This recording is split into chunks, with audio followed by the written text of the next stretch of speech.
Nah sekarang ini dunia One Piece tengah berada di titik kritisnya ya. Kekacauan tak lagi berpusat di satu lokasi aja, melainkan itu menyebar di Hachinosu, Elbaf hingga Marijoa. Namun di antara semua kerusuhan itu, satu pertarungan menjadi pusat perhatian seluruh dunia, bentrokan legendaris antara sang Akagami itu, pewaris semangat Goldie Roger, Marshal de Tits pula alias Kurohige, yang baru terungkap sebagai putra dari Rock Sebek yang asli ya, sosok paling berbahaya dalam sejarah bajak laut. Ini jelas bukan sekedar duel dua Yonko biasa, itu adalah benturan dua garis keturunan paling berpengaruh di masa lalu dan masa depan bajak laut.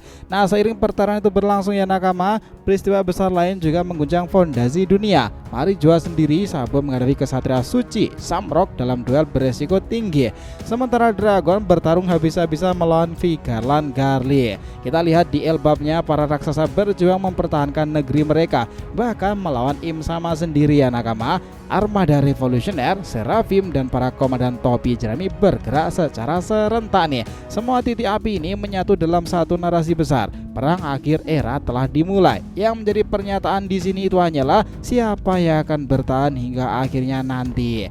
Yo sini bakal menarik nakama. Selamat datang teman-teman, kita akan bahas alur cerita prediksi fanfiction ini dengan mimin di sini Joy Boy The Library of Nika.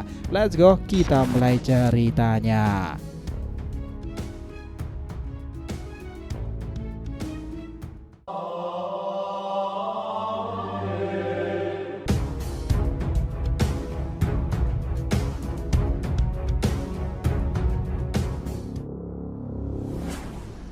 Oh ya, biar terus bisa berinteraksi dengan kalian ya, subscribe di channel ini dan bantu ramein video ini pula, oke? Disclaimer, di sini konten alur cerita seperti ini semua kejadian itu masih berupa spekulasi alias tidak resmi ya. Jika ingin versi rasional resmi silahkan tonton di judul thumbnail alur teori sebelumnya. Nah, jika sudah diterima, yuk kita bikin One Piece makin rame terus. Sekarang ini nakama, Pulau Hachinosu itu kembali menjadi panggung utama kekacauan dunia bajak laut ya. Bentrokan besar tengah terjadi. Bukan sembarangan memang bentrokannya, itu adalah pertempuran yang syarat makna sejarah, warisan dan juga dendam masa lalunya. Sang sosok yang selama ini ngebawa semangat dan ajaran Roger kini berdiri menghadapi Kurohige, bajak laut ambisius yang ternyata merupakan keturunan langsung dari Rock D. Sebek, musuh bebuyutan Roger di masa silamnya loh. Wajah Kurohige tampak lebih serius dari biasanya. Yang biasanya dikenal sebagai bajak laut brutal yang cengengesan nih, kali ini auranya berbeda, dingin, gelap dan lebih ganas lagi. Seolah bukan hanya tubuhnya yang bertarung, tapi juga sisi lain dalam dirinya yang selama ini tersembunyi. Hingga seperti kata Doki dahulu, Kurohige ini memiliki kepribadian kedua yang jauh lebih kejam dan kuat. Sosok misterius yang perlahan mulai mengambil alih nih. Tak heran jika Marco dulu pernah menyebutkan tubuh Kurohige sebagai aneh pula, tak seperti manusia pada umumnya. Kini semuanya mulai masuk akal lagi ya, apalagi setelah fakta sejarah mengejutkan terungkapkan di chapter-chapter lalu itu. Kurohige ini adalah putra dari Rock D. Sebek loh. Kebenaran ini menambahkan satu lapisan misteri besar baru dalam cerita One Piece-nya, keturunan dari bajak laut paling gila dalam sepanjang sejarah peradaban One Piece-nya. Jelas dong ini bukanlah hal yang sepele. Karena ingat ya, pertarungan antara Sang dan Kurohige pun berlangsung sengit-sengitnya. Keduanya melompat ke udara saling serang tanpa ampun itu. Gelombang kekuatan dari benturan serangan mereka memecah langit dan mengguncang tanah Hachinosu. Semua orang di pulau itu bisa merasakan getarannya, baik musuh maupun sekutu sendiri. Pulau Hachinosu itu tak ubahnya menjadi arena gladiator raksasa baik kedua pewaris takdirnya ya. Karena di sisi lain pulau-pulau di area pelabuhan tepatnya, Garp dan Shiki tengah terlibat dalam pertarungan sengit melawan para aliansi kuat dari Kurohige. Namun sejenak perhatian mereka teralihkan oleh pertarungan dahsyat yang terjadi di kejauhan. Shiki sambil menatap bentrokan dua raksasa itu bertanya kepada Garp apakah ia pernah membayangkan anak dari Rock akan bertarung melawan anak didik dari Roger. Jelas di sini Garp hanya menanggapi dingin karena baginya dunia sudah terlalu lama dipenuhi akan kejutan sampai hal seperti ini bukan lagi sesuatu yang perlu dibayangkan lagi. Shiki pun kembali menegaskan bahwa dirinya memihak Kurohige karena yakin darah Rock D. Sebek mengalir dalam dirinya. Ia percaya keturunan Rock akan membawa perubahan besar dan berpotensi mengguncang seluruh dunia baru. Jelas di sini Garp tak peduli akan garis keturunan ya, karena baginya yang penting adalah siapa yang berdiri di hadapan sekarang, bukan siapa orang tuanya. Maka tanpa basa-basi, Monkey D. Garp pun langsung menyerang Shiki dengan pukulan andalannya tersebut. Shiki yang bersiap tak kalah ganas, pertarungan dua legenda pun kembali bergulir. Shiki pun bersiap tak kalah ganas pula, pertarungan dua legenda Ishida pun kembali bergulir di tengah kekacauan perang Hachinosu. Sementara ini ya, di tengah pulau itu pertarungan Sang dan Kurohige makin memanas. Di tengah pertempuran ini Sang sempat teringat akan masa lalunya bersama Kapten Roger. Kala itu ia masih kecil dan sering melontarkan pernyataan lugu pada sang kapten. Ia ingin tahu siapa saja musuh terkuat yang pernah Roger hadapi. Disinilah Roger pun menjawab bahwa Whitebeard dan Garp adalah lawan-lawan terkuatnya. Namun ada satu nama yang tak bisa dilupakan, pria itu adalah Rock Disebek. Sosok yang begitu menakutkan sekali, bahkan ngebuat Roger harus bekerja sama dengan Garp untuk menaklukkannya. Sebuah kenyataan pahit mengejutkan bagi sang kecil, bahwa ternyata ada musuh bebuyutan itu pernah beraliansi. Roger pun menjelaskan bahwa masa lalu Rox diselimuti kabut loh sebenarnya. Insiden Guard Valley namanya seperti dihapus dari sejarah kan. Pemerintahan dunia dengan sengaja menutupi keberadaan Rox sendiri. Bahkan mantan kru bajak laut Rox pun enggan membicarakannya secara langsung. Mereka tak pernah akur dan kenangan masa lalu itu hanya menimbulkan rasa tidak nyaman sama sekali. Kini semua kenangan itu seperti hidup kembali dalam diri Akagami. Ia tahu benar bahwa dirinya berdiri sebagai simbol harapan pewaris semangat Raja Bajak Laut Goldie Roger. Kini ya di hadapannya berdiri Kurohige, anak dari musuh bebuyutan Roger itu sendiri. Sebuah duel takdir yang nyaris tak terhindarkan lagi kan. Dalam hatinya Sang sadar bahwa ini bukanlah sekedar pertarungan biasa. Ini jelas adalah kelanjutan dari sejarah yang belumlah tuntas. Jelas ia bersumpah akan menuntaskan semuanya di sini, di Hachinosu, dan tak peduli seberapa kuat musuh yang dia hadapi. Sementara itu pertarungan lain juga bergulir di berbagai sudut pulau. Di antaranya ada Ben Beckman yang melawan Shiryu. Shiryu sudah terdesak tapi terus bertahan menggunakan kemampuan buah iblis dan teknik pedangnya yang brutal itu. Pertarungan mereka berlangsung sangatlah sengit ya nakama, karena kita lihat bagaimana di sini tuh keadaan juga kacau balau. Koby dan Prince Grass berduet melawan Seraphim Kuma. Seperti yang sudah diduga sebelumnya, para Seraphim kini berbalik menjadi musuh akibat Katrina Devon yang menyamar sebagai guru saya pertama untuk memberikan mereka perintah. Helmeppo yang sempat tumbang pun kini sudah kembali bertarung lagi ya, ngebantu rekan-rekan untuk menghadapi ancaman seserius ini. Jelas di sini pertarungan antara Building Snake dan San Juan Wolf juga tak kalah intensnya. Meski San Juan Wolf memiliki tubuh raksasa itu, Building Snake menunjukkan kemampuan yang ngeponya tetaplah unggul. Luka-luka mengalir di tubuh keduanya itu, tapi tak ada yang berniat mundur sama sekali ya. Nah di sini tuh Hongo juga terlibat duel sengit dengan Katrina Devon. Devon semakin menunjukkan kedahsyatan kekuatan buah iblis Kitsune tersebut. Berbagai teknik ilusi dan perubahan bentuk ngebuat Hongo harus bekerja ekstra melawan menghadapinya dengan sangatlah sulit yang ditebak kala itu. Pertarungan benar-benar memanas ya, karena kekacauan yang masih berlangsung di Hachinosu itu. Di tempat yang jauh dari sana itu ternyata ada komandan armada besar topi jerami sedang menggelar rapat penting. Orlombus salah satu anggotanya, Cavendish dan saya berkumpul membahas 3 isu besar yang mengancam posisi mereka saat ini. Isu pertama itu adalah insiden Bartolomeo yang ngebakar bendera bajak laut Akagami.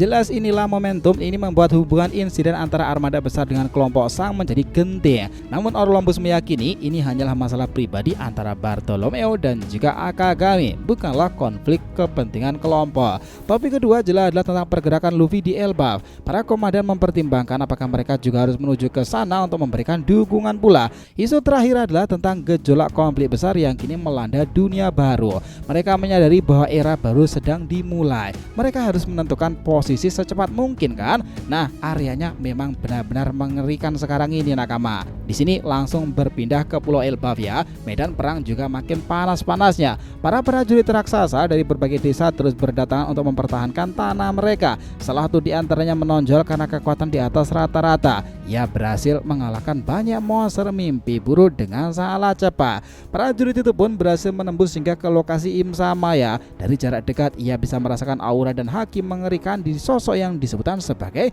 penguasa tertinggi dunia. Meski ketakutan, ia tetap maju melancarkan serangan demi serangan pedang yang penuh determinasi tersebut.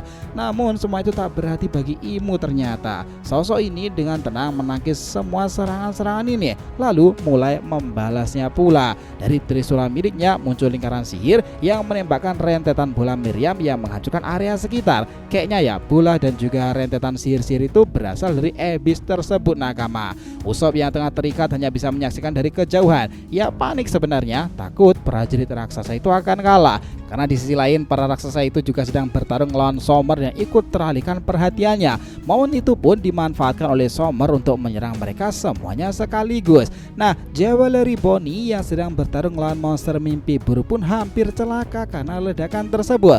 Untungnya ya nakama, Franky datang tepat waktu menyelamatkannya. Setelah itu, Bonnie menggunakan teknik Distorted Future untuk berubah menjadi versi raksasa Nika. Versi jauh lebih hemat energi dibandingkan Nika yang sebelumnya dia gunakan yang salah menguras staminanya. Benar-benar luar biasa sih adegannya. Nah, dalam wujud raksasanya, Bonnie mulai menggila di tempat tersebut. Serangan-serangan jauh lebih kuat. Namun ya, ia tahu satu-satunya cara untuk menghentikan mimpi buruk itu adalah mengalahkan Shane Gillingham, si pencipta para monster-monster mimpi buruk. Tanpa haki penakluk aja, itu akan menjadi misi yang sangat sulit dilakukan kan.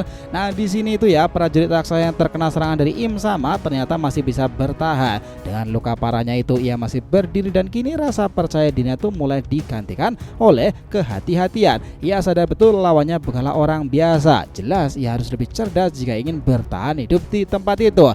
Im Sama pun tetap tenang ya. Ia tahu raksasa itu bukanlah ancaman. Ia hanya mengamati seolah-olah sedang mengukur kekuatan tempur Elbaf sendiri. Sebab ia punya rencana besarnya menggunakan para raksasa dalam perang global mendatang tersebut.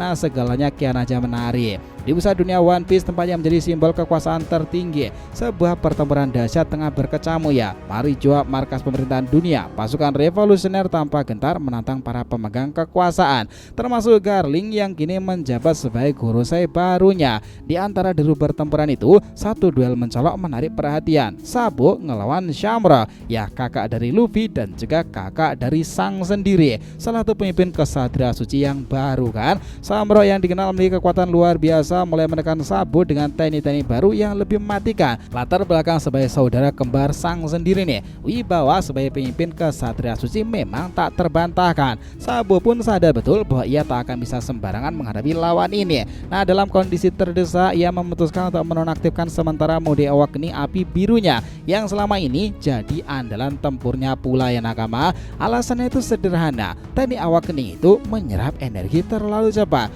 Maka untuk menghemat tenaga dan bertahan lebih lama, Sabo memilih bertarung dengan api biasa. Sebuah serangan api itu ia lontarkan ke arah Shamrock. Meski serangan itu berhasil dihindari, api membakar lingkungan di sekitarnya, memicu kekacauan di tempat tersebut. Nah, saat Shamrock kehilangan fokus itu, Sabo memanfaatkan momen ini untuk meluncurkan Hiken ke kastil Pangea. Benar-benar trik luar biasa nih. Tindakan ini tentu tidak bisa dibiarkan begitu aja ya. Kecepatan tinggi dilakukan, Shamrock menerobos api dan menahan serangan Hiken. Nah, tapi justru disinilah peluang terbuka lebar. Sabo itu langsung melesat meluncurkan serangan dengan teknik cakar naga yang dibungkus haki Busosoku yang sangat kuat. Shamrock terpental cukup jauh ya, dan strategi ini ngebuat pertarungan menjadi lebih seimbang lagi. Bukannya kesal, si Shamrock itu justru merasa tertantang, mengakui bahwa Sabo sudah bertarung dengan lebih menarik lagi sekarang ini.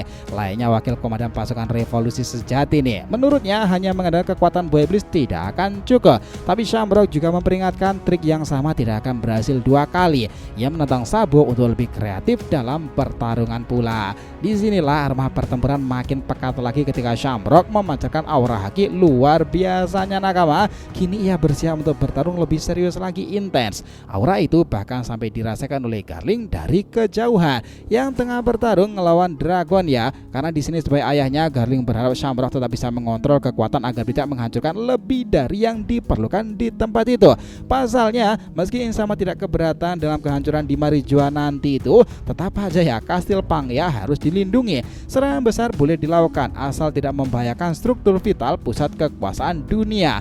Di sisi ini, Dragon dan Sabo pun tidak bisa bertarung sembarangan karena di sekitaran lokasi masih banyak budak tahanan serta warga sipil tak bersenjata. Disitulah pertempuran juga terjadi di berbagai sudut Marijoa. Komandan-komandan revolusi seperti Karasu dan Morley masing-masing menghadapi para kesatria suci nih. Pertarungan itu berlangsung seimbang, penuh tensi dan menunjukkan bahwa setiap pihak memiliki perjuangannya sendiri nakama. Di sini bergeser ke pulau manusia ikan ya. Shirahoshi tampak gelisah sebenarnya melihat keadaan. Ia mengaku merasakan sesuatu yang tak bisa dijelaskan, seolah-olah ada takdir besar yang sedang memanggilnya. Neptune ayahnya menduga bahwa ini berkaitan dengan kekuatan Poseidon yang ada dalam dirinya. Shirahoshi mungkin sudah saatnya ia memainkan peranan penting dalam perubahan besar dunia kan.